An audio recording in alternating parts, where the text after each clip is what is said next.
ప్రభు అయినటువంటి యేసుక్రీస్తు నామంలో ఈ యొక్క ఆదివారపు ఆరాధనను యూట్యూబ్ ఛానల్ ద్వారా వీక్షిస్తున్న మీ అందరికీ కూడా మా ప్రత్యేకమైన వందనాలు తెలియజేస్తున్నాం.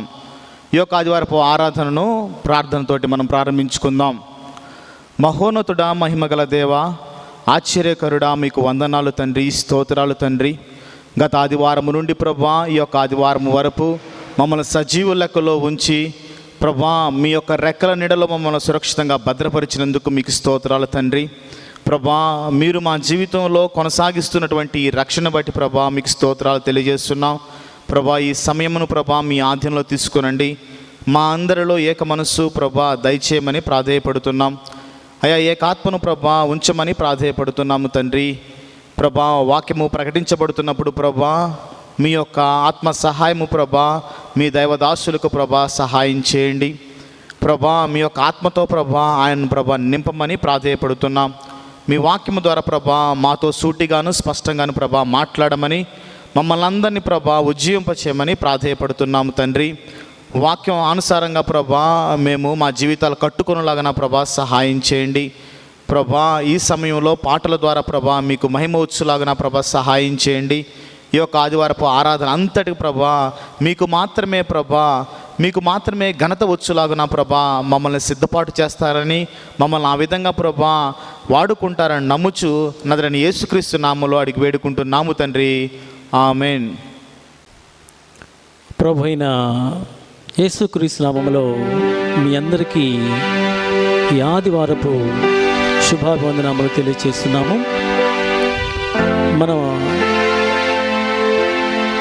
ఈ యొక్క ఆరాధన క్రమంలో భాగంగా నీతి గల యెహోవా స్తుతి మీ ఆత్మతో నర్పించుడి, మీ ఆత్మతో అర్పించుడు అని చెప్పేసి పాట పాడుకున్న దేవుని నామాన్ని మహిమపరుచుకుందాం. దేవుడు నీతి గలవాడు, ఆయనను మనం స్తుతించాలి. దేవుడు ఆత్మ గనక ఆయన ఆరాధించేవారు ఆత్మతోనూ సత్యముతోనూ ఆరాధించాలి. కనుక నీతిగల యెహోవాను స్తుతించుతూ మీ ఆత్మతో నర్పించాలని పాట పాడుకుందాం.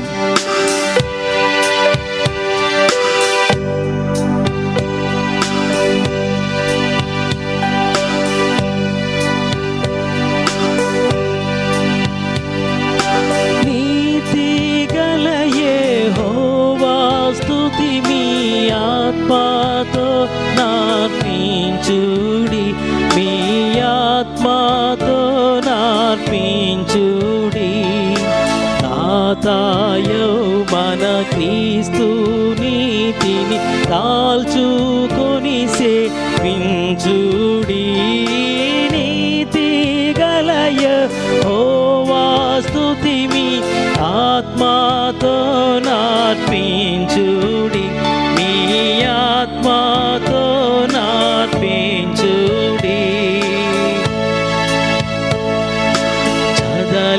చదలాబుడమియు రవియు జలదియు నదులు గిరులును చక్కగా సదమాలం బగు దైవానామము, సదమాలం బగు దైవానామము సర్వదా స్తుతి చేయును.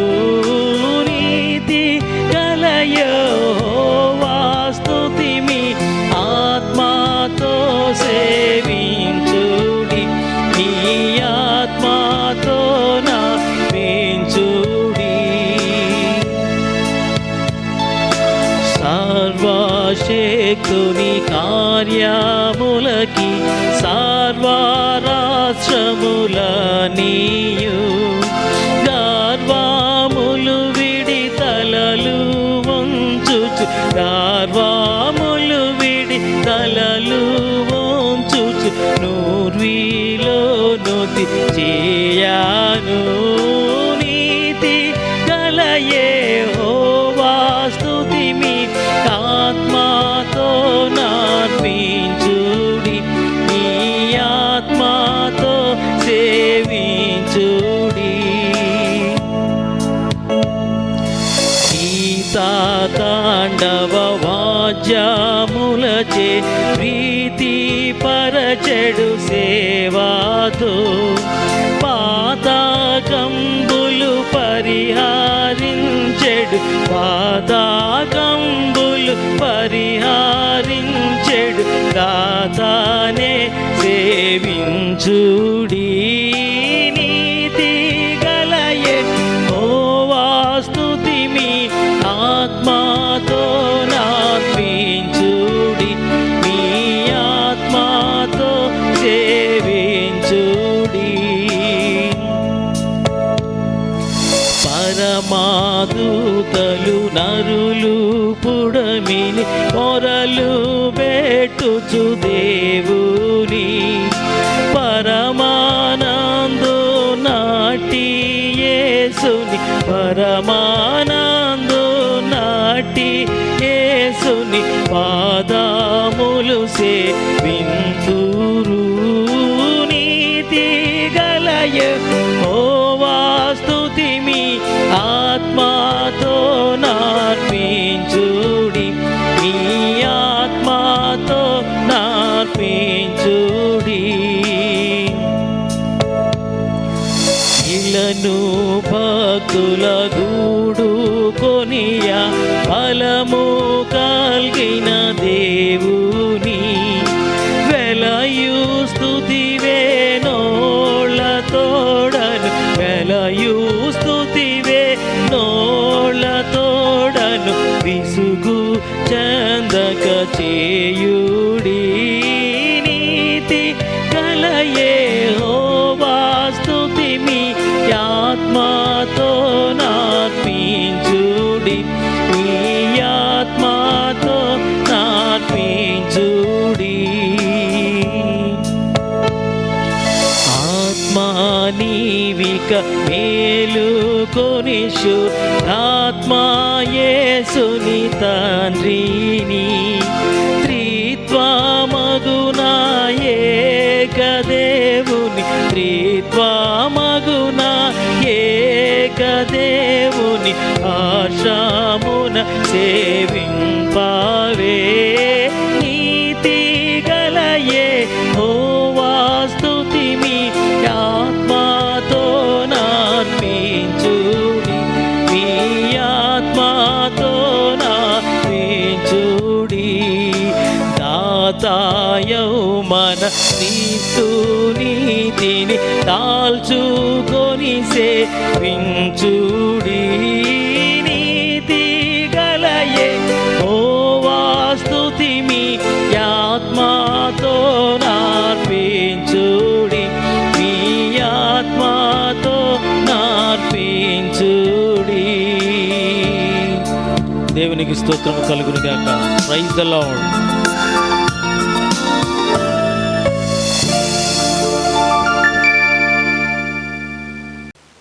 ఉత్తర ప్రత్యుత్తరములుగా కీర్తన 86ను చదువుకుందాం. కీర్తన 86. కీర్తన 86.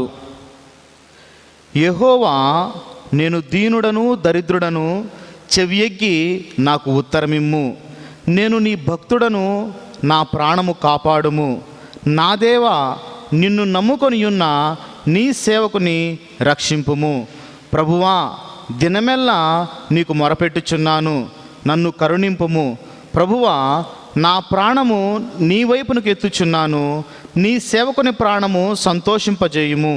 ప్రభువా, నీవు దయాళుడవు, క్షమించుటకు సిద్ధమైన మనసు గలవాడవు. నీకు మొరపెట్టు వారందరి ఎడల కృపాతిశయము గలవాడవు. యెహోవా, నా ప్రార్థనకు చెవి ఎగ్గుము, నా మనవుల ధ్వని ఆలకింపుము.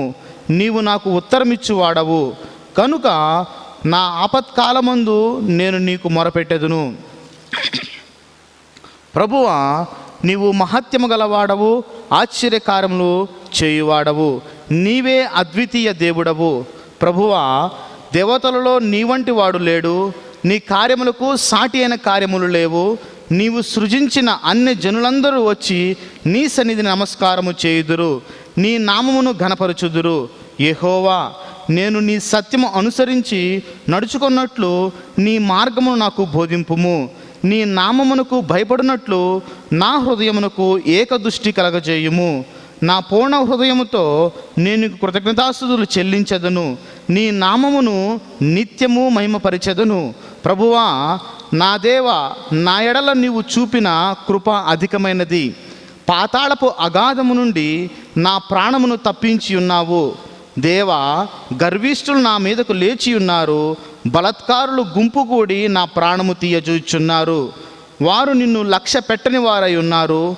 ప్రభువా, నీవు దయాదాక్షిణ్యము గల దేవుడవు, దీర్ఘశాంతుడవు, కృపా సత్యములతో నిండిన వాడవు. నా తట్టు తిరిగి నన్ను కరుణింపుము. నీ సేవకునికి నీ బలము అనుగ్రహింపుము. నీ సేవకురాలి కుమారుని రక్షింపుము. యెహోవా, నీవు నాకు సహాయుడవై నన్ను ఆదరించుచున్నావు. నా పగవారు చూచి సిగ్గుపడినట్లు శుభకరమైన ఆనవాలు నాకు కనపరుచుము. దేవుడి వాక్యం వెనుకలో దీవించునుగాక. దేవునికి స్తోత్రం కలుగును గాక. మనము ప్రీతి గల మన యేసు ఎంతో గొప్ప మిత్రుడు, మితిలేని దయచేత హత్తుచు ప్రేమించున్నాడు. క్రీస్తునొద్ద మన భారమంతయు అప్పగించిన శక్తిగల యేసు చేత మోతాలెల్లా వీడును.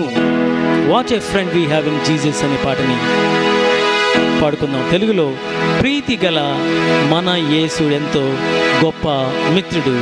Hour Jesus Christ, what a friend we have in Jesus. ఈ పాటను పాడుకొనిచ్చు దేవుని నామాన్ని మహిమ పరుస్తాం.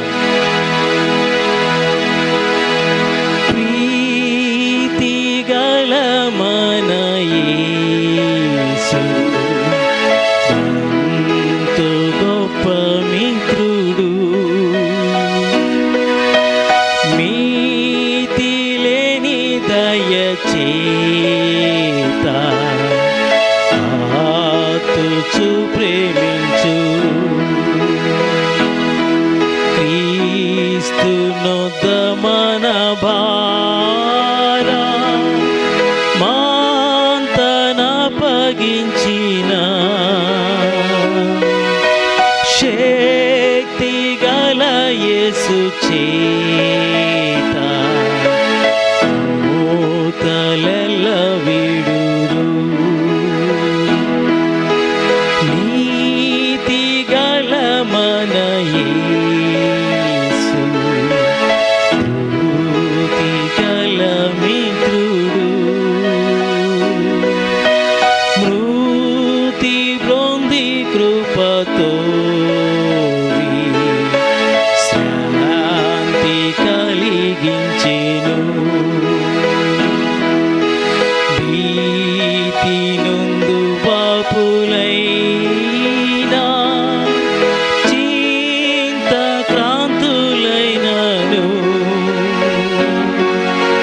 క్రీస్తు యొక్క దీప్తి చేత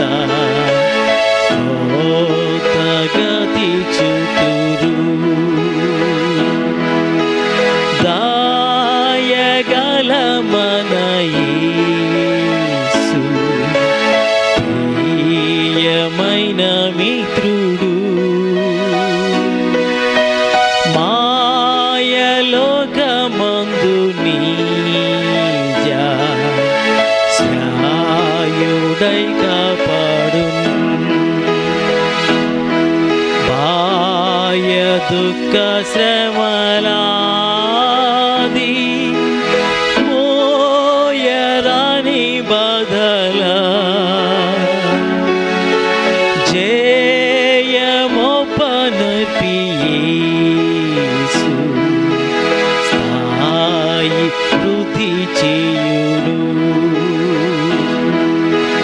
దారుణిలో యేసు కాక వేరు గొప్ప మిత్రుడా,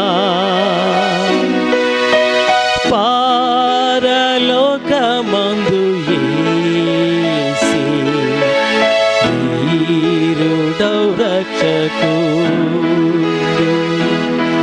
నారకులగవవేగా క్రూర హింస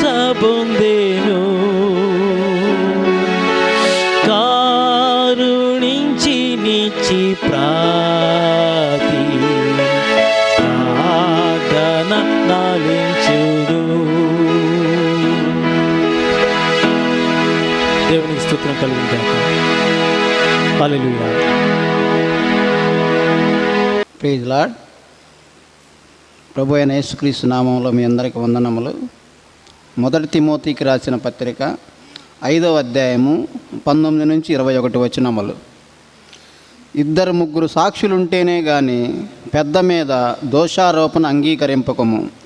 ఇతరులు భయపడు నిమిత్తము పాపము చేయు వారిని అందరి ఎదుట గద్దింపుము. విరోధ బుద్ధితోనైనను పక్షపాతముతోనైనను ఏమీ చేయక నేను చెప్పిన ఈ సంగతులను గైకొనవలనని దేవుని ఎదుటను క్రీస్తు యేసు ఎదుటను ఏర్పరచబడిన దేవదూతల ఎదుటను నీకు ఆనబెట్టుచున్నాను. దేవుడి వాక్యమును దీవించునుగాక. ప్రార్థన చేసుకొని మనము దేవుని వాక్యాన్ని విందాం. నాతో పాటు అందరూ కూడా ప్రార్థనలో ఏకీభవించాల్సిందిగా కోరుచున్నాను. ప్రార్థన. కృపా సత్య సంపూర్ణుడా, స్తుతులకు పాత్రుడా, స్తోత్రార్హుడా, నాయనా నీ యొక్క సన్నిధిలో ఈ విధంగా ప్రార్థించేటువంటి గొప్ప ధన్యతను మీరు మాకు అనుగ్రహించినందుకు నీకు వందనాలు తండ్రి. నీ యొక్క మహిమను బట్టి, నీ యొక్క మహత్యమును బట్టి, నీ యొక్క అధికారాన్ని బట్టి, నీ యొక్క ఆధిపత్యమును బట్టి తండ్రి, ఎల్లప్పుడూ యుగ యుగములకు కూడా నీకే సమస్త ఘనత మహిమ చెల్లులాగున నిన్ను స్తుతిస్తున్నాము, నిన్ను కొనియాడుతున్నాము, నీ ఎదుట సాగిలపడుతున్నాము. నీవు మా తండ్రివని, నీవు మా రక్షకుడవని, నీవు మా దేవుడు అని ప్రభా ప్రతి నిత్యము కూడా మిమ్మల్ని మేము ఆరాధిస్తున్నాం. ప్రభా నిన్ను దేవునిగా కలిగినటువంటి ప్రజలు ధన్యులు అనేటువంటి వాక్యము జ్ఞాపకం చేసుకుంటున్నాం. ప్రభా తండ్రి, మీరు మా దేవుడై ఉన్నందుకు వందనాలు, మా తండ్రిగా ఉన్నందుకు నీకు వందనాలు. ప్రభా మా యొక్క ప్రార్థన మీరు ఆలకిస్తున్నందుకు మీకు వందనాలు, మా ప్రార్థనకు సమాధానం ఇస్తున్నందుకు వందనాలు. నాయనా నీవు మారని దేవుడివై ఉన్నావు, అందును బట్టి నీకు వందనాలు. నాయనా వేవేల మందికి కృప చూపించేటువంటి దేవుడివై ఉన్నావు, అందును బట్టి నీకు వందనాలు. దూరస్తులుగా ఉన్నటువంటి మమ్ములను సమీపస్తులుగా నీవు చేసుకున్నందుకు నీకు వందనాలు.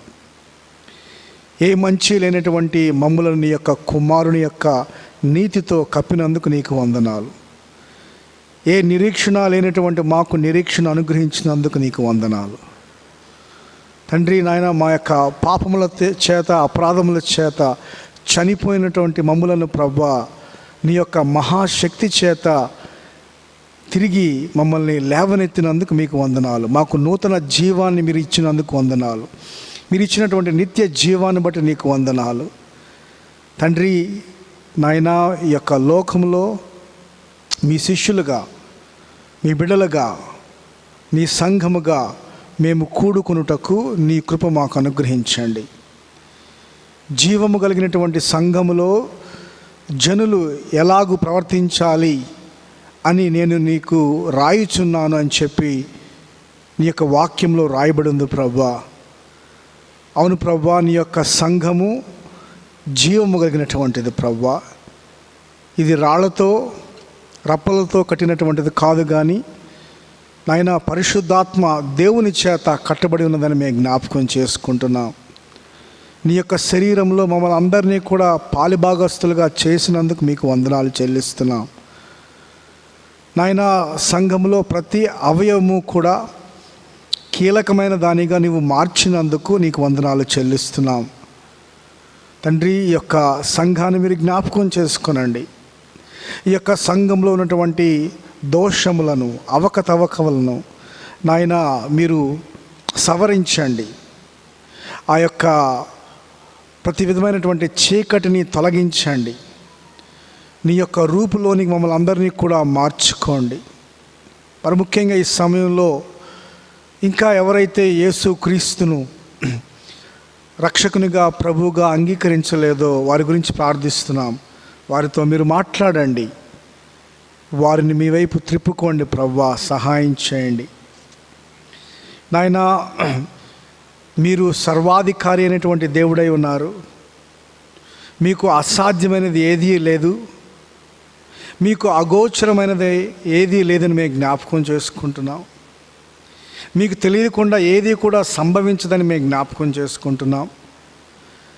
ప్రభువా, ఈ యొక్క విపత్కరమైనటువంటి పరిస్థితుల్లో నాయన నీ యందు నిరీక్షణ కలిగి ధైర్యముతో మేము యొక్క లోకంలో నీకు సాక్ష్యం ఇచ్చేటువంటి బిడలుగా మేము ఉండుటకు నీ కృప మాకు అనుగ్రహించండి. మొట్టమొదటిగా ప్రభువా నాయన మా దేశంలో నెలకొన్నటువంటి ఈ యొక్క పరిస్థితులన్నింటినీ కూడా మీరు తొలగించండి. మేము సంఘముగా కూడుకున్నటకు మీరు మాకు త్వరగా అవకాశాన్ని అనుగ్రహించండి ప్రభువా. నాయన మేమందరము కూడా కూడుకొని ఏక మనస్సుతో గాన ప్రతిగానములు చేయుచు నీ యొక్క పాటలు పాడుచు నీ యొక్క వాక్యమును చదువుకుంటూ నీ యొక్క వాక్యమును విని సహవాసంలో పాల్గొనేటువంటి ఆ యొక్క గొప్ప అవకాశాన్ని, ప్రభు బలలో పాల్గొనేటువంటి గొప్ప అవకాశాన్ని మీరు మాకు అనుగ్రహించండి ప్రభువా. త్వరగా మీరు మాకు అనుగ్రహించండి ప్రభువా. నాయకుల యొక్క ఆ యొక్క హృదయాలను మీరు మార్చండి. నాయకులు తీసుకునేటువంటి నిర్ణయాలు మీరు మార్చండి ప్రభువా. సహాయం చేయండి ప్రభువా. ఈ పరిస్థితుల్లో మా యొక్క సంఘంలో ఎవరైతే ఇబ్బంది పడుతున్నారో వారికి మీరు సహాయం చేయండి. వారి యొక్క ప్రార్థన మీరు ఆలకించండి. వారి యొక్క సమస్యలన్నింటినీ కూడా మీరు తొలగించండి ప్రభువా. మా తండ్రి, మా దేవా, మా రాజా, నీకు వందనాలు. మరి ముఖ్యంగా ప్రభువా యొక్క దేశంలో ఎవరైతే ఆయన పేదలు, నిరుపేదలు తండ్రి ఇబ్బంది పడుతున్నారో వారిని మీరు కనికరించండి. వారికి మీరు కృప చూపించండి ప్రభువా. నాయన ఈరోజు వాక్యం ద్వారా మాతో మాట్లాడండి. వాక్యం ద్వారా మమ్మల్ని బలపరచండి. వాక్యం ద్వారా మమ్మల్ని సరిచేయండి. వాక్యం ద్వారా మీ యొక్క కుమారుని యొక్క రూపంలోనికి మార్చుకోండి. మా యొక్క లోపములు, మా యొక్క సమస్యలు సమస్తము కూడా మీరు సరిచేయండి ప్రభువా. మా పాపములను మేము దాచుకోకుండా మా పాపములను మీ ఎదుట ఒప్పుకుంటున్నాం ప్రభువా. మా యొక్క ప్రతి పాపమును కూడా పవిత్రమైన, నిర్దోషమైన, నిష్కళంకమైన క్రీస్తు యేసు రక్తములో కడిగి మాకు నూతన హృదయాలను మీరు అనుగ్రహించి సంతోషమును, సమాధానమును మీరు అనుగ్రహించమని మా ప్రభువు, మా రక్షకుడైన క్రీస్తు యేసు నామములో వేడుకుంటున్నాము తండ్రి. ఆమేన్. ఈరోజు వాక్యమునకు పెట్టినటువంటి టైటిల్ ఏంటంటే కాపరుల ఎడల సంఘమునకు ఉండాల్సినటువంటి బాధ్యత పార్ట్ 2. పైన వారం పార్ట్ 1 విన్నాం. ఈరోజు పార్ట్ 2 విందాం. తల్లిదండ్రులకు పిల్లల ఎడల బాధ్యత ఉన్నది అని అన్నప్పుడు తల్లిదండ్రులు పిల్లల ఎడల ఎలాంటి బాధ్యత కలిగి ఉంటారు?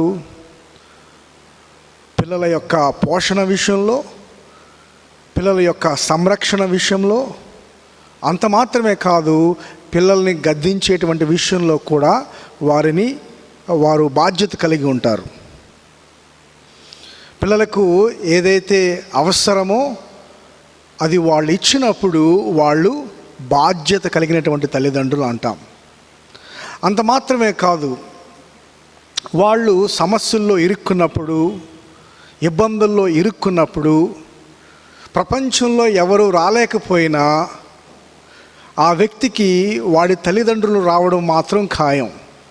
ఆ సమస్యల్లో నుంచి వాడిని బయటికి తీయటానికి వాళ్ళు శతవిధాలుగా ప్రయత్నాలు చేస్తూ ఉంటారు. ఎందుకంటే ఆ వ్యక్తిని ఆ తల్లిదండ్రులు అంతగా ప్రేమిస్తున్నారు కాబట్టి ఆ వ్యక్తికి ఎలాంటి సమస్యలు వచ్చినప్పటికీ కూడా ఆ వ్యక్తిని మధ్యలో విడిచిపెట్టకుండా తన సమస్యలన్నింటినీ కూడా తీర్చడానికి ఆ వ్యక్తి యొక్క సమస్యలు వాళ్ళ సమస్యలుగా వాళ్ళ యొక్క భుజాల మీద వేసుకొని ఆ సమస్యల్ని తీర్చడానికి వాళ్ళు ప్రయత్నం చేస్తూ ఉంటారు. ఎందుకనంటే ఆ తల్లిదండ్రులు ఆ పిల్లల పట్ల బాధ్యత కలిగి ఉన్నారని చెప్పి మనం చెప్పవచ్చు. అలాగే ఆ యొక్క పిల్లలు తప్పుదారిలో వెళుతున్నప్పుడు, పడత్రోవ పట్టినప్పుడు, చెడ్డ మార్గంలో వాళ్ళు నడిచినప్పుడు వాళ్ళు బాధ్యతాయుతమైనటువంటి తల్లిదండ్రులు అయితే ఖచ్చితంగా వాళ్ళని దండిస్తారు. వాళ్ళు చేసేటువంటి తప్పును వాళ్ళు ఖండిస్తారు. వాళ్ళని క్రమశిక్షణలో పెడతారు. దీని వెనకాల బాధ్యత ఉన్నదనేటువంటి విషయాన్ని మనం జ్ఞాపకం చేసుకోవాలి. సంఘానికి కాపరుల ఎడల బాధ్యత ఉన్నది అని మనం అంటున్నప్పుడు సంఘము కాపరులను ఏ విధంగా చూడాలి? పోయిన వారం సంఘం కాపరులను ఆర్థికంగా ఏ విధంగా ఆదరించాలి, ఆర్థికంగా ఏ విధంగా వాళ్ళని పోషించాలి అనేటువంటి విషయాన్ని మనం చూసాం. ఈరోజు కాపరుల ఎడల సంఘం ఆత్మీయంగా ఎలాంటి బాధ్యత వహించాలి, ఆత్మీయంగా వాళ్ళని ఎలా సంరక్షించాలి అనేటువంటి విషయాన్ని మనం చూద్దాం. ఈరోజు నేను 3 విషయాల్ని మీకు చెప్పాలని చెప్పి ఆశపడుతున్నా. మొట్టమొదటిగా సత్యాన్వేషణ, రెండవదిగా జవాబుదారీతనం, మూడవదిగా దేవుని ఎడల భయము. మొట్టమొదటిగా సత్యాన్వేషణ. 1 తిమోతి 5వ అధ్యాయము 19వ వచనాన్ని చదువుకుందాం. 1 తిమోతి 5వ అధ్యాయము 19వ వచనం. 2-3 సాక్షులుంటేనే కానీ పెద్ద మీద దోషారోపణ అంగీకరింపకము అంటున్నాడు. ఇదే విషయాన్ని పాత నిబంధనలో ద్వితీయోపదేశకాండము 19వ అధ్యాయము 15వ వచనంలో చూసినప్పుడు అక్కడ ఈ విధంగా రాయబడి ఉన్నది. ఒకడు చేయు సమస్త పాపములలో ఏ అపరాధమును గూర్చియే గాని, ఏ పాపమును గూర్చియే గాని ఒక సాక్షి యొక్క సాక్ష్యమును అంగీకరింపకూడదు. ఏ అపరాధమును గూర్చియే కానీ, ఏ పాపమును గూర్చియే కానీ కేవలము ఒక్క వ్యక్తి యొక్క సాక్ష్యమును గూర్చి మనము అంగీకరించకూడదు అని చెప్పి పాత నిబంధనలో రాయబడి ఉంది. అంతేకాదు 2 సాక్షుల మాట మీద అయినను 3 సాక్షుల మాట మీద అయినను ప్రతి సంగతి స్థిరపరచబడును. 2 లేక 3 సాక్షుల యొక్క సాక్ష్యాన్ని ఆధారం చేసుకొని ప్రతి మాట కూడా స్థిరపరచబడుతుందని చెప్పి దేవుని వాక్యంలో పాత నిబంధనలో రాయబడి ఉంది. ఇదే విషయాన్ని ప్రభువైన యేసుక్రీస్తు వారు మత్తయి సువార్త 18వ అధ్యాయము 15-16 వచనాల్లో ఆయన దృఢపరుస్తున్నాడు. పాత నిబంధనలో ఉన్నటువంటి వాక్యాన్ని ప్రభువైన యేసుక్రీస్తు వారు నూతన నిబంధనలో దృఢపరుస్తున్నాడు. ఆయన ఈ విధంగా అంటున్నాడు సంఘాన్ని ఉద్దేశించి, మరియు నీ సహోదరుడు నీ ఎడల తప్పిదము చేసిన ఎడల నీవు పోయి నీవును అతడును ఒంటరిగా ఉన్నప్పుడు అతనిని గద్దించుము. అతడు నీ మాట విని ఎడల నీ సహోదరుని సంపాదించుకొంటివి. అతడు వినని ఎడల 2-3 సాక్షుల నోట ప్రతి మాట స్థిరపరచబడినట్లు నీవు ఒకరిద్దరిని వెంటబెట్టుకొని అతని యొద్దకు పొమ్ము. చూడండి, 2-3 సాక్షుల నోట ప్రతి మాట స్థిరపరచబడినట్లు నీవు ఒకరిద్దరిని వెంటబెట్టుకొని అతని యొద్దకు వెళ్ళని చెప్పి యేసు ప్రభువారు అంటున్నాడు. ఎందుకు 2 లేక 3 సాక్షులు ఉండాలి అని చెప్పి ఇక్కడ రాయబడి ఉన్నది? 1 తిమోతి 5వ అధ్యాయము 19వ వచనంలో చూసినప్పుడు 2 లేక 3 సాక్షులు లేకుండా సంఘ పెద్ద మీద వచ్చినటువంటి ఆరోపణలను నీవు అంగీకరించవద్దు, దోషారోపణలను నీవు అంగీకరించవద్దు అని చెప్పి ఇక్కడ పౌలు తిమోతితో చెప్తున్నాడు. ఎందుకు అనంటే, చూడండి, సహజంగా మానవ స్వభావము పాపముతో కూడుకున్నటువంటిది, చెడ్డ హృదయము, నీచమైనటువంటిది, స్వార్థముతో కూడుకున్నటువంటిది, అసూయతో కూడుకున్నటువంటిది. చూడండి, మన యొక్క పాపం యొక్క ప్రభావం తప్పు చేయనటువంటి వ్యక్తి మీద పడకుండా దానిని అడ్డుకోవడానికి, దానిని ఫిల్టర్ చేయడానికి దేవుడు 2 లేక 3 సాక్షుల్ని ఆనకట్టలుగా వాడుకుంటున్నాడు, బంధకాలుగా వాడుకుంటున్నాడు. చూడండి, తుఫాను వచ్చినప్పుడు తుఫాను యొక్క ప్రభావం మన మీద పడకుండా ఉండడానికి మనము ఆనకట్టల్ని నిర్మించుకుంటాం. అలాగే ఒక నిర్దోషిని కాపాడడానికి దేవుడు 2 లేక 3 సాక్షుల్ని ఆయన ఆనకట్టలుగా ఉపయోగించుకుంటున్నాడు. న్యాయం అంటే ఏంటి? దేవుని వాక్యంలో చూసినప్పుడు న్యాయం అంటే ఏంటి అనంటే, దోషిని శిక్షించాలి, నిర్దోషిని కాపాడాలి. ఈ లోకంలో సహజంగా ఏం జరుగుద్దంటే దోషులు దర్జాగా బ్రతుకుతూ ఉంటారు, నిర్దోషులు అనేకమైనటువంటి చిత్రహింసలు అనుభవిస్తూ, శ్రమలు అనుభవిస్తూ వాళ్ళు అన్యాయాన్ని సహిస్తూ ఉంటారు.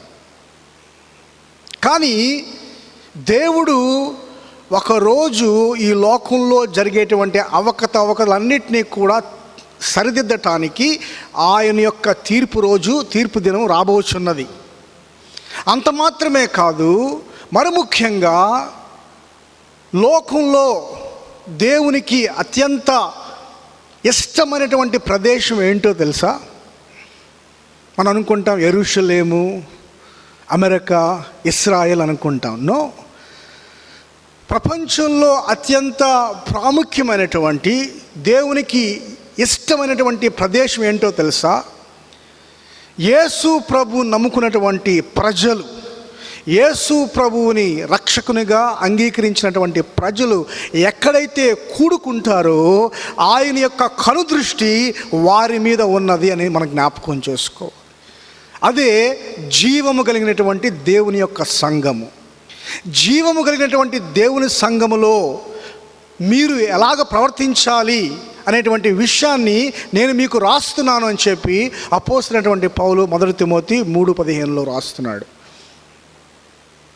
ఈ యొక్క దేవుని యొక్క జీవం కలిగినటువంటి సంఘంలో ఇలాంటి అవకతవకలు జరగడానికి వీల్లేదు. దోషులు శిక్షించబడాలి, నిర్దోషులు కాపాడబడాలి. ఎందుకంటే సంఘం అనేటువంటిది లోకమునకు ఆదర్శప్రాయంగా ఉండాలి.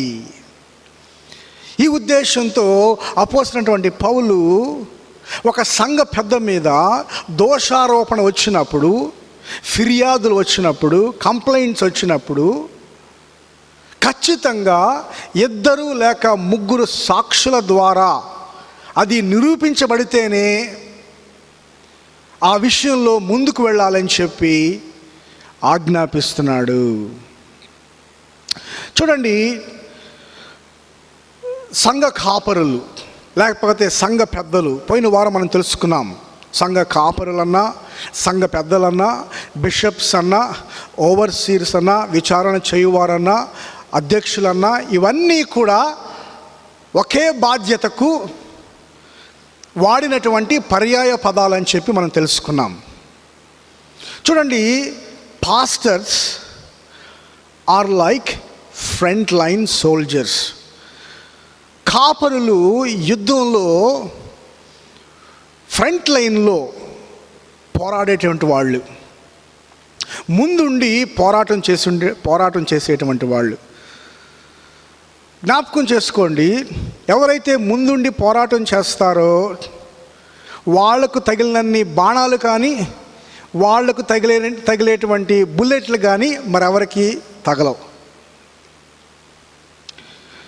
అందుకే సాధారణంగా ప్రజలు పాస్టర్లని విమర్శించినంతగా బహుశా ఇతరులని విమర్శించరేమో. ఎందుకంటే ప్రజలకు కనబడేది వాళ్లే, పుల్పిట్ మీద నుంచి ప్రసంగాలు చేసేటువంటిది వాళ్లే. కనుక ప్రజలు బహుశా వాళ్ళని విమర్శించడానికి ఒక కారణం ఉంది అని చెప్పి మనం ఇక్కడ జ్ఞాపకం చేసుకోవచ్చు. చూడండి, ఒక్క బుల్లెట్ కూడా తగలకుండా నేను యుద్ధంలోనికి వెళ్ళాలి అని అనుకోవటం ఎంత హాస్యాస్పదమో, ఒక్క విమర్శ కూడా రాకుండా, సమస్యలేవి రాకుండా నేను కూడా దేవుని సేవ చేయాలి అనుకోవటం కూడా అంతే హాస్యాస్పదం. ఎందుకంటే ఫ్రంట్ లైన్లో ఉన్నప్పుడు, అందరికీ కనబడే విధంగా నీవు జీవిస్తున్నప్పుడు సహజంగా నీ మీద విమర్శలు, దోషారోపణలు, ఫిర్యాదులు రావటం సహజమే. ఈ విషయాన్ని మనం జ్ఞాపకం చేసుకోవాలి. అయితే ఇక్కడ ప్రశ్న ఏంటంటే, ఫలానా సంఘ పెద్ద మీద లేక పాస్టర్ మీద ఫిర్యాదు వచ్చినప్పుడు, ఎవరైనా ఆయన మీద నేరారోపణ చేసినప్పుడు దోషారోపణ చేసినప్పుడు సంఘంగా మనం ఏ విధంగా స్పందించాలి? వెంటనే ఎవరైతే ఆ విషయం చెప్పారో ఆ విషయాన్ని నమ్మి ఆ పాస్టర్ని మనం తొలగించాలా? లేకపోతే ఎవరైతే కంప్లైంట్ చేశారో ఆ కంప్లైంట్ నిజంగా తేలేంత వరకు కూడా ఓపిక పట్టి 2-3 సాక్షుల సాక్ష్యము మేరకు మనము తగిన విధంగా నిర్ణయం తీసుకోవాలా? ఈ 2 విషయాలు మనం ఆలోచించినప్పుడు దేవుని వాక్యం ఏం చెప్తుందంటే, మనము వెంటనే ఏ వ్యక్తి మీద కూడా నిర్ణయం తీసుకోవడానికి వీల్లేదు. వెంటనే ఏ వ్యక్తి మీద మనము స్పందించడానికి వీల్లేదు. ఆ యొక్క నేరం రుజువు అయ్యేంత వరకు కూడా, ఆ యొక్క తప్పు బయటపడేంత వరకు కూడా మనము ఓపిక పట్టాలి అనేటువంటిది దేవుడిచ్చినటువంటి ఆజ్ఞ అని చెప్పి మనం జ్ఞాపకం చేసుకోవాలి. చూడండి, సంఘంలో మనం ఏ విధంగా ప్రవర్తించాలి అనేటువంటి విషయం అపోస్తలుడైనటువంటి పౌలు పరిశుద్ధాత్మ ప్రేరేపణ ద్వారా తన ప్రియ సహోదరుడైనటువంటి తిమోతికి రాస్తున్నాడు. కనుక పాస్టర్కు నచ్చినట్లుగా ఆయన ప్రవర్తించడానికి వీల్లేదు, అలాగే సంఘానికి నచ్చినట్లుగా సంఘం ప్రవర్తించడానికి వీల్లేదు. కానీ దేవుని యొక్క వాక్యంలో ఏ విధంగా రాయబడిందో ఆ విధంగా వాక్యానికి మనం లోబడలే తప్ప మన సొంత నిర్ణయాలు తీసుకోకూడదని చెప్పి మనం జ్ఞాపకం చేసుకోవాలి. దేవుని వాక్యం ఏం చెప్తుంది అనంటే, సత్యాన్వేషణ చేయాలి. ఆ నేరం లేకపోతే ఆ యొక్క తప్పు లేకపోతే ఆ యొక్క మోసం లేకపోతే ఆయన చేసినటువంటి పాపం నిరూపించబడేంత వరకు కూడా వేచి ఉండాలి, ఓపిక కలిగి ఉండాలి.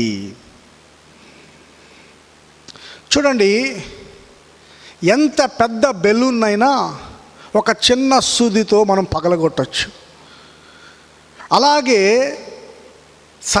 సత్యాన్వేషణ చేయకుండా, అంటే ఓపిక కలిగి మనము ఆ యొక్క నిజం తేలేంత వరకు వేచి ఉండకుండా సడన్గా వెంటనే మనం నిర్ణయాలు తీసుకుంటే, దేవుని యొక్క వాక్యం చెప్పేటువంటి విషయం ఏంటంటే, ఒక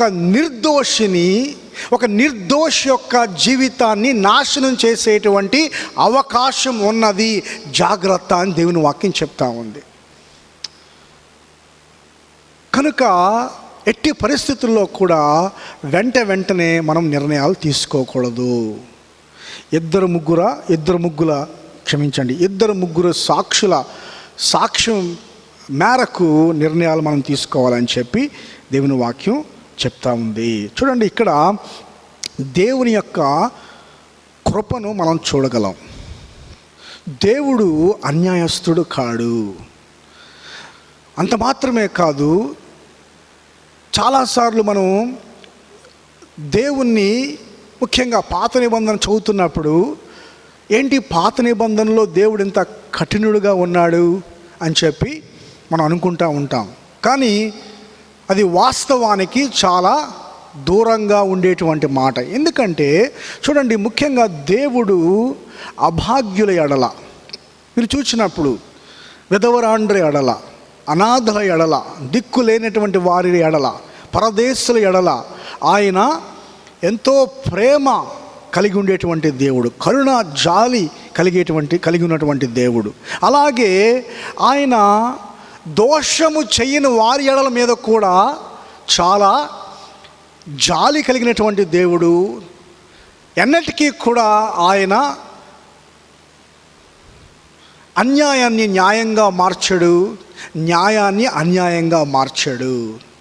కనుక నిర్దోషుల ఎడల, అంటే తప్పు చెయ్యని వారి ఎడల దేవుడు ఇలాంటి ప్రత్యేకమైనటువంటి రూల్స్ను పెట్టినట్లుగా మనం చూడగలం. ఇందులో దేవుని యొక్క కృపను మనము చాలా స్పష్టంగా చూడగలం. రెండవదిగా జవాబుదారీతనం. 1 తిమోతి 5వ అధ్యాయం 20వ వచనాన్ని ఒకసారి చదువుకుందాం. ఇతరులు భయపడు నిమిత్తము పాపము చేయు వారిని అందరి ఎదుట గద్దింపుము. పాపము చేయువారు అనేటువంటి మాటను ఇక్కడ మనం చూస్తున్నాం. ఈ మాటను మనం ఏ విధంగా అర్థం చేసుకోవాలి? ప్రభువును రక్షకుడుగా, ప్రభువుగా అంగీకరించిన తర్వాత మన జీవితంలో పాపం ఉండదు కనుక ఎవరైతే ప్రభువు నమ్ముకున్న తర్వాత కూడా పాపం చేస్తున్నారో వారందరినీ కూడా అందరూ భయపడే విధంగా అందరి ఎదుట గద్దించాలి అని అర్థం చేసుకోవాలా? లేకపోతే ప్రభువు నమ్ముకున్న తర్వాత, మారు మనస్సు పొందిన తర్వాత కూడా పాపంతో మన జీవితంలో పోరాటం ఉంటుంది, పాపానికి వ్యతిరేకంగా పోరాటం ఉంటుంది. పాపం యొక్క బానిసత్వం నుండి, పాపం యొక్క ఆ యొక్క పర్యవసానం నుండి దేవుడు మనల్ని రక్షించాడు. కానీ పాపానికి వ్యతిరేకంగా మన జీవితాంతము కూడా పోరాడాల్సిందే. ఈ యొక్క పోరాటంలో అనేకమైనటువంటి విజయాల్ని దేవుడిస్తాడు.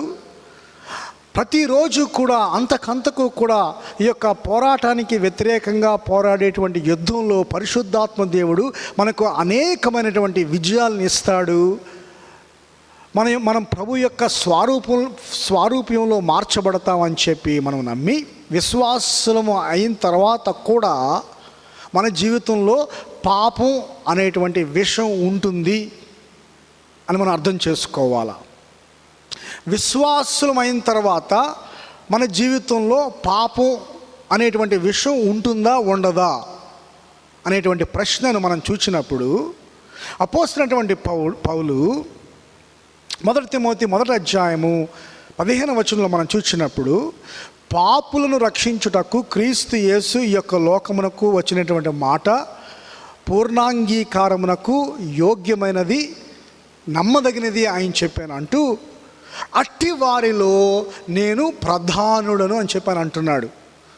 ఆ మాటను మీరు చూసినట్లయితే పాపులలో నేను ప్రధానుడను అని చెప్పాను అంటున్నాడు.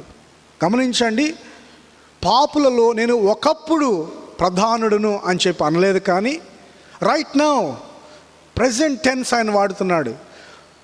అట్టి వారిలో ఇప్పుడు నేను ప్రధానుడును అని చెప్పాను అంటున్నాడు. అనంటే అపోస్తలుడైనటువంటి పౌలు సహితం తన జీవితంలో పాపం అనేటువంటిది ఉన్నది అని చెప్పి ఆయన ఒప్పుకుంటున్నాడు. పాపానికి వ్యతిరేకంగా పోరాడాలి అని చెప్పి ఆయన అంటున్నాడు. కనుక ఇక్కడ పాపం చేసేటువంటి వారు అనేటువంటి మాట మనం విన్నప్పుడు దాన్ని ఏ విధంగా మనం అర్థం చేసుకోవాలి అని అంటే, ఎవరైతే ప్రభువు నమ్ముకొని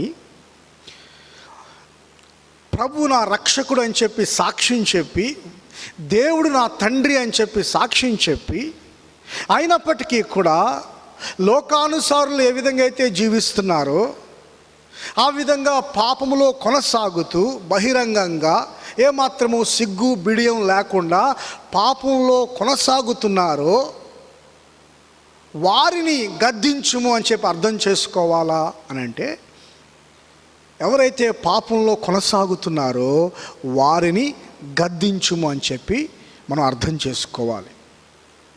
ఇక్కడ ఎవరిని ఉద్దేశించి పౌలు మాట్లాడుతున్నాడు? సంఘస్థులను ఉద్దేశించి మాట్లాడుతున్నాడా, లేకపోతే సంఘ పెద్దల్ని, లేకపోతే కాపర్లని ఉద్దేశించి ఆయన మాట్లాడుతున్నాడా అని అంటే, ఈ యొక్క సందర్భాన్ని మనం చూసినప్పుడు పౌలు సంఘ కాపరులను ఉద్దేశించి మాటలు చెప్తున్నాడు. ఎందుకంటే మనం చదువుకున్నాం అంతకుముందు 5వ అధ్యాయం 17వ వచనంలో, బాగుగా పాలన చేయు పెద్దలను, విశేషముగా వాక్యమందును ఉపదేశమందు ప్రయాసపడు వారిని రెట్టింపు సన్మానమునకు పాత్రులుగా ఎంచవలను, ఇందుకు నూర్చడి ఎద్దు మూతికి చిక్కము వేయవద్దు అని లేఖనము చెప్పుతున్నది అనేటువంటి విషయాన్ని మనం చదువుకున్నాం. ఎవరి గురించి మాట్లాడుతున్నాడు అని అంటే, ప్రాముఖ్యంగా సంఘ పెద్దల గురించి, కాపరుల గురించి ఆయన మాట్లాడుతున్నాడు. కాపరుల్లో ఎవరైనా పాపములో కొనసాగితే వారిని అందరి ఎదుట ఇతరులు భయపడే విధంగా గద్దించు అని చెప్పి తిమోతికి ఆజ్ఞాపిస్తున్నాడు. మొట్టమొదటిగా ఒక విషయాన్ని మనము ఇక్కడ గమనిద్దాం. ఎంత పెద్ద పాస్టర్ అయినా, ఎంత పెద్ద రెవరెండ్ అయినా, ఆయనకు ఎంత బైబిల్ నాలెడ్జ్ ఉన్నా, దేవునితో సహవాసం లేకపోతే, పాపాన్ని తరచుగా ఒప్పుకొని పాపాన్ని విడిచిపెట్టకపోతే, ఎప్పటికప్పుడు క్రీస్తు రక్తంలో పాపాన్ని కడుక్కోకపోతే ఎంతటి వారైనా పడిపోవడం ఖాయం అని చెప్పి దేవుని వాక్యం చెప్తా ఉంది. ఈ యొక్క 1 తిమోతికి రాసిన పత్రికలోనే హిమయును, అలెగ్జాంద్రు గురించి అపోస్తలుడైన పౌలు మాట్లాడుతున్నాడు. వాళ్ళు మనస్సాక్షిని త్రోసివేసి విశ్వాస విషయంలో వాళ్ళ జీవితాన్ని ఓడబద్దలైపోయిందని చెప్పి ఆయన అంటున్నాడు. అంత మాత్రమే కాదు, ఈ 2000 సంవత్సరాల చరిత్రలో మనం చూసినప్పుడు అనేక మంది పండితులు, అనేక మంది బైబిల్ జ్ఞానం కలిగినటువంటి వాళ్ళు, గొప్ప గొప్ప థియోలాజియన్స్, గొప్ప గొప్ప పాస్టర్స్, వాళ్ళు కేవలము ఉపన్యాసాలు ఇచ్చేవాళ్ళుగా ఉన్నారు తప్ప, కొంతమంది దేవునితో సహవాసం లేకపోవటం వలన అనేక మంది వాళ్ళ జీవితాల్లో పాపంలో పడిపోయినట్లుగా మనం చూస్తున్నాం. ఒకవేళ ఈ యొక్క వీడియో ద్వారా ఈ మెసేజ్ వింటుంటే, ప్రియమైన పాస్టర్, ఒకసారి నువ్వు జ్ఞాపకం చేసుకో, దేవునితో సహవాసం లేకుండా ఏదో యాంత్రికంగా వాక్యాలు చెప్పుకుంటూ పోతే ఒకరోజు నీవు పడిపోవడం ఖాయం. ఎందుకంటే ఇది దేవుని వాక్యంలో జరిగింది. 2000 సంవత్సరాల సంఘ చరిత్రలో జరిగింది. ఈరోజు నీకు నాకు జరగదు అన్న గ్యారంటీ లేదు. కనుక దేవుని యొక్క సహవాసంలో కొనసాగడం చాలా ప్రాముఖ్యమైనటువంటిది. ఒకవేళ ఎవరైనా పాస్టరు లేక సంఘ పెద్ద పాపంలో కొనసాగుతూ ఉంటే ఏం చేయాలి? 1 తిమోతి 3వ అధ్యాయం మనం చూసినప్పుడు కాపరికి ఉండాల్సినటువంటి ప్రాముఖ్యమైనటువంటి లక్షణం ఏంటంటే అతడు నిందారహితుడై ఉండాలి. అర్థం ఏంటంటే అతడు పరిచర్యకు నియమింపబడాలి అంటే ఎవరు కూడా అతని మీద ఆరోపణలు చేయకూడదు, ఎవరు కూడా అతని మీద ఫిర్యాదులు చేయకూడదు. ఒకవేళ ఎవరైనా ఫిర్యాదులు చేస్తే, ఆరోపణలు చేస్తే, ఆ ఆరోపణలు తప్పవాలి తప్ప కాపరి తప్పవకూడదు. ఆయన ఎప్పుడు కూడా నిందారహితుడై ఉండాలి. అది చాలా ప్రాముఖ్యమైనటువంటి లక్షణం, అర్హత, క్వాలిఫికేషన్ అని చెప్పి దేవుని వాక్యంలో రాయబడి ఉంది. ఇలాంటి పరిస్థితుల్లో ఒక వ్యక్తి మీద నిందలు వచ్చినప్పుడు, దోషారోపణలు వచ్చినప్పుడు మనం ఏం చేయాలి? వెంటనే నిర్ణయం తీసుకొని అతన్ని తొలగించాలా, లేకపోతే 2-3 సాక్షుల కొరకు వేచి ఉండి వాళ్ళ యొక్క సాక్ష్యం మేరకు ఈ యొక్క విషయంలో మనం ముందుకు కొనసాగాలా? ఒకవేళ 2-3 సాక్షులు ఆ యొక్క నేరాన్ని లేకపోతే ఆ యొక్క తప్పిదాన్ని నిరూపించినట్లయితే ఆ యొక్క సంఘ కాపరి నిమిత్తమై అతనిని అందరి ఎదుట మరి ఇతరులకు భయం వచ్చులాగున గద్దించుము అని చెప్పి అని అంటున్నాడు. చూడండి, చాలాసార్లు మనం అనుకుంటాం కాపరిగా ఉంటే ఎంత గొప్ప ఆశీర్వాదం, నేను అనేక మందికి వాక్యం చెప్పేటువంటి అవకాశం వస్తుందని చెప్పి మనం అనుకుంటాం. కానీ దేవుని వాక్యం ఏం చెప్తుందంటే ఎవరికైతే ఎక్కువగా ఇవ్వబడిందో వాళ్ళ దగ్గర నుంచి దేవుడు ఎక్కువగా ఆశిస్తున్నాడు అనేటువంటి విషయాన్ని ఎప్పుడు కూడా మర్చిపోవద్దు. To whom much is given much is expected of him. Yes, ఒక కాపరి యొక్క జీవితము ఆశీర్వాదకరమైనటువంటి జీవితం. అట్ ద సేమ్ టైం ఆ వ్యక్తి దేవుడు తనకిచ్చినటువంటి బాధ్యతను సరిగ్గా నిర్వర్తించకపోతే అంతకంటే దారుణమైనటువంటి, అంతకంటే భయంకరమైనటువంటి, అంతకంటే శాపంతో కూడినటువంటి జీవితం మరొకటి ఉండదు అని నేను మీకు జ్ఞాపకం చేస్తున్నాను. అందరి ఎదుట, ఎంత అవమానకరమైనటువంటి విషయం అండి. అందరి ఎదుట ఇతరులు భయపడులాగున గద్దించు అని అంటున్నాడు. గలతీయులకు రాసిన పత్రిక 2వ అధ్యాయము 11వ వచనం మీరు చూసినప్పుడు, అపోస్తలుడైనటువంటి పేతురు త్రోవ తప్పినప్పుడు అపోస్తలుడైనటువంటి పౌలు పేతురుని సహితము దండించినట్లుగా, అందరి ఎదుట దండించినట్లుగా మనం చూస్తున్నాం. పేతురు అన్యజనుల విషయంలో సిగ్గుపడి వాళ్ళతో సహవాసం చేయడానికి ముందుకు రానటువంటి పరిస్థితుల్లో పేతురు చేసినటువంటి తప్పిదాన్ని జ్ఞాపకం చేస్తూ అపోస్తలుడైనటువంటి పౌలు పేతురుని కూడా ఖండించినట్లుగా, దండించినట్లుగా మనం చూస్తున్నాం. కనుక కాపరులు, పెద్దలు, పాస్టర్స్ చూడండి, వీళ్ళు సంఘానికి బాసులు కాదు, సంఘానికి దాసులు అని గ్రహించాలి. బాసులు కాదు, దాసులు. సంఘానికి నిజంగా ఒక వ్యక్తి కట్టుబడి ఉన్నాడు, ఒక పాస్టర్ కట్టుబడి ఉన్నాడు అని ఎలా తెలుస్తుంది అని అంటే, నేను సంఘానికి జవాబుదారిని అని ఆ వ్యక్తి ఎప్పుడైతే అర్థం చేసుకుంటాడో అప్పుడే ఆయనకు పరిచర్య గురించి కొంత అర్థమైనట్లు లెక్క.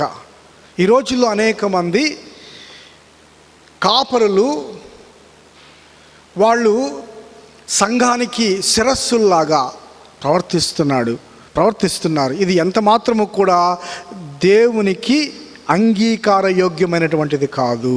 మొట్టమొదటిగా నీవు నేను జ్ఞాపకం చేసుకోవాల్సింది ఏంటంటే, కాపరు అనేటువంటి వ్యక్తి ఫస్ట్ ఆఫ్ ఆల్ మొట్టమొదటిగా దేవుని దృష్టిలో ఆయన కేవలము ఒక విశ్వాసి అని గమనించాలి. దేవుని దృష్టిలో కేవలము ఒక శిష్యుడు అని గమనించాలి. దేవుని దృష్టిలో ఆయన దేవుని యొక్క కుమారుడు అని గ్రహించాలి. యేసు ప్రభు యొక్క నీతిని ఒక్క క్షణం ప్రక్కన పెట్టినట్లయితే నువ్వు ఎంత పాస్టర్ అయినా, నువ్వు ఎంత రెవరెండ్ అయినా, నీ యొక్క నీతి కానీ నీ యొక్క పరిచర్య కానీ దేవుని దృష్టిలో అంగీకార యోగ్యము కాదు. దేవుడు నిన్ను ఎందుకు అంగీకరిస్తున్నాడంటే, ఒక వ్యక్తిని, ఆ వ్యక్తి పాస్టర్ కావచ్చు, మామూలు విశ్వాసి కావచ్చు, ఒక వ్యక్తిని దేవుడు ఎందుకు అంగీకరిస్తున్నాడంటే అతడు చేసినటువంటి ప్రసంగాలు కాదు, అతడు చేసినటువంటి సేవ కాదు, అతడు చేసినటువంటి మినిస్ట్రీ కాదు, అతనికి ఉన్నటువంటి బైబుల్ నాలెడ్జ్ కాదు, అతనికి ఉన్నటువంటి థియాలజీ డిగ్రీస్ కాదు. ఆ వ్యక్తిని దేవుడు ఎందుకు అంగీకరిస్తున్నాడంటే కేవలము యేసు క్రీస్తు యందున్నటువంటి విశ్వాసాన్ని బట్టి, యేసు క్రీస్తు చేసినటువంటి త్యాగాన్ని బట్టి, యేసు క్రీస్తు చేసినటువంటి రక్తార్పణను బట్టి, ఆయన యందు ఉన్నటువంటి విశ్వాసాన్ని బట్టి ఈ వ్యక్తిని అంగీకరిస్తున్నాడు తప్ప ఈయన గారు చేసినటువంటి సేవను బట్టి కాదండి. కనుక ఒక పాస్టర్ అనేటువంటి వ్యక్తి మొట్టమొదటిగా first of all he must remember that he is a Christian first. ఆయన ఒక శిష్యుడు అనేటువంటి విషయాన్ని మనం గమనించాం. దాని అర్థం ఏంటంటే, మిగిలిన విశ్వాసులకు ఏ నియమాలైతే వర్తిస్తాయో ఆ నియమాలు కాపరికి కూడా వర్తిస్తాయి అని అర్థం అన్నమాట. అంటే దాని అర్థం ఏంటంటే, మిగిలిన విశ్వాసులు పాపంలో కొనసాగుతున్నప్పుడు మత్తయి సువార్త 18వ అధ్యాయం ప్రకారము ఎలాగైతే 2-3 సాక్షుల్ని మనం వెంట పెట్టుకొని ఆ వ్యక్తిని గద్దించాలో, అలాగే పాస్టర్ విషయంలో కూడా ఆ నియమం వర్తిస్తుంది అనేటువంటి విషయాన్ని మనం ఇక్కడ జ్ఞాపకం చేసుకోవాలి. ఎందుకంటే జీవం కలిగినటువంటి సంఘములో నీవు నేను ఎలాగ ప్రవర్తించాలనేటువంటిది నేను మీకు రాస్తున్నాను. మనకు నచ్చినట్లుగా ప్రవర్తించడానికి వీల్లేదు. చూడండి, గద్దించినంత మాత్రాన, ఖండించినంత మాత్రాన, క్రమశిక్షణకు లోబరిచినంత మాత్రాన ఆ వ్యక్తుల మీద ప్రేమ లేదు అని అంటాం పొరపాటు. తల్లిదండ్రులకు ఆ యొక్క పిల్లల మీద నిజమైనటువంటి ప్రేమ ఉంటే వాళ్ళు ఖచ్చితంగా ఆ పిల్లలు తప్పు ద్రోవ పడుతున్నప్పుడు వాళ్ళని ఖండిస్తారు, గద్దిస్తారు. సంఘము కూడా, సంఘ కాపరులు తప్పు ద్రోవ పడుతున్నప్పుడు సంఘమునకు బాధ్యత ఉంటే ఖచ్చితంగా ఆ కాపరులను ఖండించాలి, గద్దించాలని చెప్పి ఇక్కడ దేవుని వాక్యం జ్ఞాపకం చేస్తుంది. ఒకవేళ నేను పాస్టర్ని కాదు, ఇవన్నీ నాకెందుకని చెప్పి మీరు అనుకుంటున్నారేమో. 2 తిమోతి రాసిన పత్రిక 3వ అధ్యాయము 16వ వచనంలో ఈ విధంగా రాయబడి ఉన్నది. దైవావేశము వలన కలిగిన ప్రతి లేఖనము ఉపదేశించుటకు, ఖండించుటకు, తప్పుదిద్దుటకు, నీతి యందు శిక్ష చేయుటకు ప్రయోజనకరమై ఉన్నది. ప్రతి లేఖనం కనుక ప్రతి విశ్వాసి కూడా బైబిల్లో ఉన్నటువంటి 66 గ్రంథాల్లో ఉన్నటువంటి ప్రతి వచనము కూడా చదవాలి, అర్థం చేసుకోవాలి, అన్వయించుకోవాలి, దానికి లోబడాలి. ఇది కేవలము సంఘ కాపరుల కొరకు రాసింది మాత్రమే కాదు, కానీ ఇది ప్రతి విశ్వాసకి కూడా ఆత్మీయంగా ప్రయోజనకరమై ఉన్నదని చెప్పి దేవుని వాక్యం చెప్తా ఉంది. రెండవదిగా చూడండి, ఒక విశ్వాసికి కాపరులు ఎలాంటి వాళ్ళు, కాపరులు ఎలా ఉండాలి, కాపరులను ఏ ప్రాతిపదిక మీద తీసుకోవాలి, జీవము కలిగినటువంటి దేవుని సంఘము అంటే ఏంటి, ఒకవేళ కాపర్లు తప్పుదారి పట్టినప్పుడు ఏం చేయాలి, ఇవన్నీ అవగాహన ఉంటేనే కదా ఆయన ఒక సభ్యుడిగా క్రైస్తవ జీవితంలో, తన ఆత్మీయ జీవితంలో అభివృద్ధి చెందగలడు. కనుక ప్రతి విషయాన్ని కూడా మనము అర్థం చేసుకొని, ఆకళించుకొని దేవుని యొక్క వాక్యానికి లోబడాలి. మూడవదిగా దేవుని ఎడల భయం. 1 తిమోతి 5వ అధ్యాయము 20వ వచనం. ఇతరులు భయపడు నిమిత్తము పాపము చేయు వారిని అందరి ఎదుట గద్దింపుము. పాపంలో పడకుండా ఉండాలంటే దేవుని యొక్క భయం చాలా అవసరం. గమనించండి, పాపంలో పడకుండా ఉండాలి అని అంటే నా ఉద్దేశం ఏంటంటే, పాపంలో కొనసాగకుండా ఉండాలి అని అంటే దేవుని ఎడల భయము చాలా ప్రాముఖ్యమైనటువంటిది. అనేక మంది దేవుని భయం లేనటువంటి కారణంగా వాళ్ళ యొక్క జీవితాలను, వారి యొక్క పరిచర్యలను, వారి యొక్క సాక్ష్యాన్ని, వారి యొక్క జీవిత గమ్యాన్ని వాళ్ళు నాశనం చేసుకున్నట్లుగా మనం చూస్తున్నాం. ఎంత పెద్ద విశ్వాసులైనా, ఎంత పెద్ద అనుభవజ్ఞులైనా, ఇందాక మనం పాస్టర్ల గురించి తెలుసుకున్నట్లు, అలాగే ప్రతి విశ్వాసి కూడా దేవునితో సహవాసం లేకపోతే అనుదినము మారు మనస్సు పొందుచు, అనుదినము పాపములు ఒప్పుకుంటూ, అనుదినము పాపములను విడిచిపెడుతూ, అనుదినము క్రీస్తు యొక్క రక్తములో తన యొక్క హృదయమును, తన జీవితమును కడుక్కుంటూ ముందుకు వెళ్ళకపోతే ఎంత గొప్ప విశ్వాసి అయినా పాపంలో పడిపోవటం ఖాయం. అందుకనే 1 కొరింథీయులకు రాసిన పత్రిక 10వ అధ్యాయము 12వ వచనంలో ఏమని రాయబడి ఉందంటే, తాను నిలుచున్నానని తలంచుకొనివాడు పడకుండా జాగ్రత్తగా చూచుకొనవలెను. మొట్టమొదటిగా మనం పడిపోవటం, దేవుని ఎడల భయం కలిగి ఉండకపోతే మనం పడిపోవటం ఖాయం అనే విషయం మనం జ్ఞాపకం చేసుకోవాలి. అది మనకి భయం కలిగించాలి. చూడండి, దేవుని యొక్క భయం మనల్ని గమ్యానికి చేరుస్తుంది. సామెతల గ్రంథము 14వ అధ్యాయం 27వ వచనంలో మనం చూసినట్లయితే, యెహోవా యందలి భయభక్తులు కలిగి ఉండుట జీవపు ఊట. యెహోవా యందు భయము కలిగి ఉండుట, దేవుని యందు భయము కలిగి ఉండుట నాకు జీవం లాంటిది, నాకు ప్రాణాన్ని ఇచ్చేది, నా ప్రాణాన్ని తెప్పరిల్ల చేసేటువంటిది, నన్ను నడిపించేది, నన్ను జీవ మార్గాన నడిపించేటువంటిది ఏంటి అని అంటే దేవుని ఎడల భయం కలిగి ఉండుట. ఇంకా ఏమంటున్నాడు ఇక్కడ 27వ వచనంలో, అది మరణ పాశములో నుండి నన్ను విడిపించును. మరణ పాశములో నుండి, నరకానికి వెళ్ళకుండా, నిత్యాగ్నిలోనికి వెళ్ళకుండా, దేవుని యొక్క తీర్పులోనికి రాకుండా నేను బయటపడాలంటే నాకు దేవుని యొక్క భయము చాలా అవసరము. దేవుని యొక్క భయము కలిగి ఉండుట చాలా ప్రాముఖ్యమైనటువంటి విషయము. ఇక్కడ పౌలు ఏమని రాస్తున్నాడంటే, ఇతరులు భయపడు నిమిత్తం అందరి ఎదుటను ఆ వ్యక్తిని, పాపము చేయవారిని గద్దించుమని అంటున్నాడు. అంటే దాని అర్థం ఏంటంటే, ఈ వ్యక్తిని గద్దించినప్పుడు మిగిలిన వాళ్ళు ఈ వ్యక్తిని చూచి దేవుని ఎడల భయం తెచ్చుకోవాలి అని చెప్పి ఇక్కడ రాస్తున్నాడు. చూడండి, ఆదిమ సంఘంలో అపోస్తల కార్యం 5వ అధ్యాయం మీరు చూసినప్పుడు అననయ సప్పేరాలు భార్యాభర్తలు ఇద్దరూ కూడా దేవునికి వ్యతిరేకంగా పాపం చేశారు. దేవునికి వ్యతిరేకంగా వాళ్ళ మనస్సులో పాపం చేస్తారు.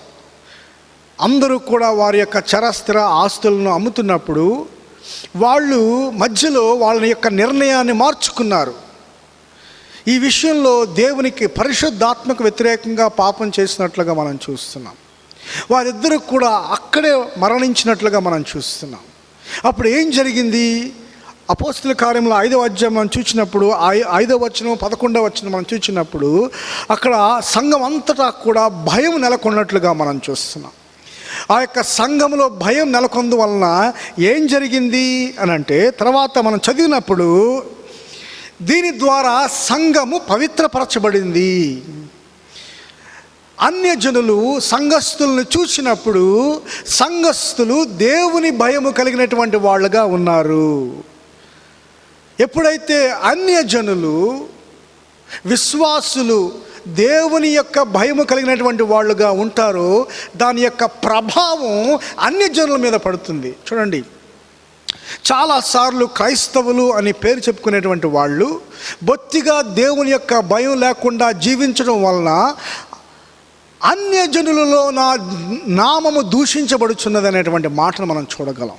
పేరు క్రైస్తవులమే, కానీ బొత్తిగా దేవుని భయం లేకుండా జీవిస్తున్నందువలన అన్యజనుల ఎదుట దేవుని యొక్క నామాన్ని అగౌరవపరిచినటువంటి వాళ్ళం అవుతున్నాం, అవమానపరిచినటువంటి వాళ్ళం అవుతున్నాం. అయితే ఎప్పుడైతే విశ్వాసులు, సంఘస్థులు దేవుని భయం కలిగి నడుచుకుంటారో అప్పుడు అన్యజనులు వారిని చూచినప్పుడు అన్యజనులకు వాళ్ళు ఎంతో ఆకర్షణీయంగా కనబడతారు. అందుకని ఆ అపోస్తల కార్యంలో 5వ అధ్యాయం మనం చూసినప్పుడు చివరిలో అనేక మంది స్త్రీ పురుషులు ప్రభు పక్షమున చేరినట్లుగా మనం చూస్తున్నాం. కనుక ఒక వ్యక్తిని అందరి ఎదుట గద్దించినప్పుడు, ఇతరులు భయపడులాగున గద్దించినప్పుడు, అది సంఘ పెద్ద అవ్వచ్చు, మరొకరు ఇంకెవరైనా అవ్వచ్చు, అందరి ఎదుట గద్దించినప్పుడు చివరిగా దేవుని యొక్క నామము ఘనపరచబడుతుంది. మన జీవితంలో దేవుని ఎడల భయము నెలకొంటుంది. ఇది మంచిదే, ఇది మంచిదే. ప్రియ విశ్వాసి, ఒకవేళ నీవు రేపు పాపంలో పడిపోతానని భయపడుతున్నావేమో. చాలామంది పాపంలో పడిపోయారు కనుక నేను కూడా పడిపోతానని చెప్పి భయపడుతున్నావేమో. భయపడవద్దు. యూదా పత్రిక 24వ వచనంలో యూదా ఏమని రాస్తున్నాడంటే, తొట్టిల్లకుండా మిమ్ములను కాపాడుటకు శక్తి కలిగినటువంటి దేవుడు ప్రభు అయిన యేసు క్రీస్తు ద్వారా సమస్త మహిమ, మహత్యము, ఆధిపత్యము, అధికారము కలుగులాగున ఆయన శక్తి కలిగినటువంటి దేవుడు, ఆయనకు సమస్త ఘనత, మహిమ కలుగునుగాక అని చెప్పని అంటున్నాడు. ప్రియ విశ్వాసి, ప్రియ సంఘ కాపరి, మన యొక్క భవిష్యత్తులో మన జీవితాన్ని మనం ఎలా కొనసాగింప చేస్తామని చెప్పి మనం భయపడుతున్నామేమో. దేవుని వాక్యం ఇచ్చేటువంటి వాగ్దానం ఏంటంటే, don't be scared, don't be afraid. తొట్టిల్లకుండా కాపాడేటువంటి శక్తి కలిగినటువంటి దేవుడు మనకున్నాడు అనేటువంటి మాటను నీవు నమ్ము, అర్థం చేసుకో, సంతోషించు.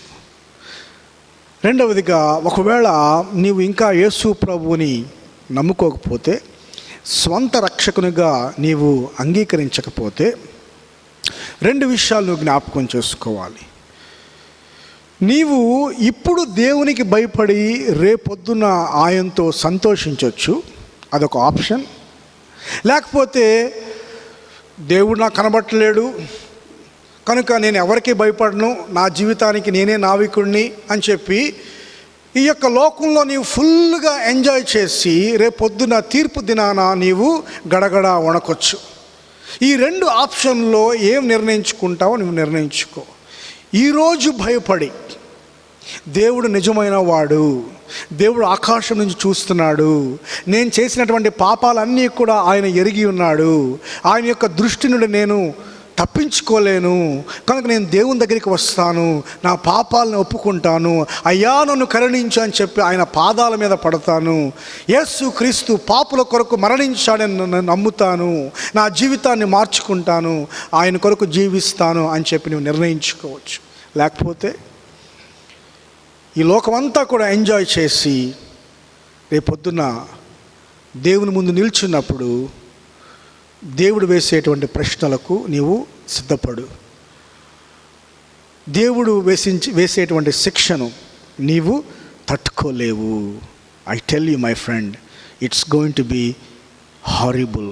Please repent of your sin. దయచేసి ఈరోజే తక్షణమే మారు మనస్సు పొందు, దేవుని యొద్దకు చేరు.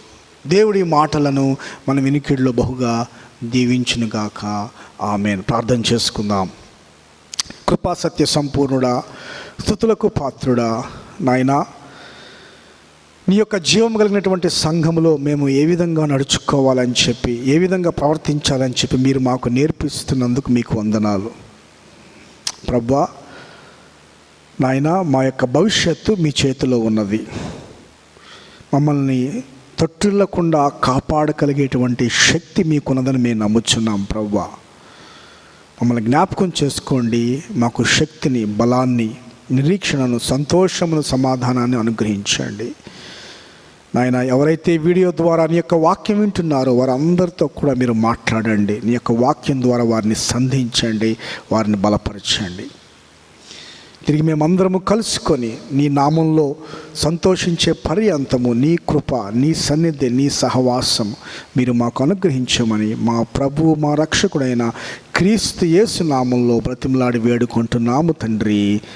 ఆమేన్, ఆమేన్. తండ్రి ప్రేమ, ప్రభువైన యేసు క్రీస్తు కృప, పరిశుద్ధాత్మ అన్యోన్య సహవాసము ఇక్కడ కూడి ఉన్నటువంటి బిడ్డలందరికీ, మరి ముఖ్యంగా ఈ వీడియోలో ఈ వాక్యం వీక్షించినటువంటి ప్రతి ఒక్కరికి ఇప్పుడు ఎల్లప్పుడూ సదాకాలము తోడే ఉండునుగాక. ఆమేన్, ఆమేన్.